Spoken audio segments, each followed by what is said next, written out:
موعد مباراة الأهلي والجيش الملكي القادمة في دوري أبطال إفريقيا بعد الفوز على الإسماعيلي بالدوري المصري. السلام عليكم ورحمة الله وبركاته. صلوا على النبي الرحمة محمد صلى الله عليه وسلم.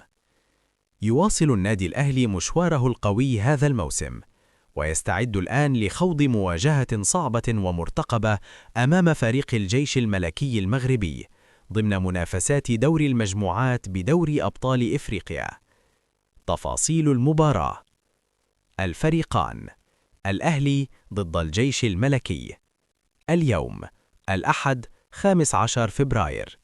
التوقيت 6 مساء بتوقيت القاهرة والقدس، 7 مساء بتوقيت السعودية، 8 مساء بتوقيت الإمارات وقطر، 4 مساء بتوقيت المغرب. الملعب: استاد القاهرة الدولي، أرض الأهلي.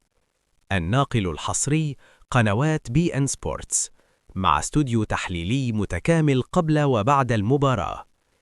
تأتي هذه المواجهة بعد الفوز المهم للأهلي على الإسماعيلي في الدوري المصري الممتاز، حيث يسعى الفريق الأحمر إلى استثمار هذه النتيجة الإيجابية لتحقيق انتصار قاري جديد يعزز موقعه في المجموعة ويؤكد جديته في المنافسة على لقب دوري أبطال إفريقيا.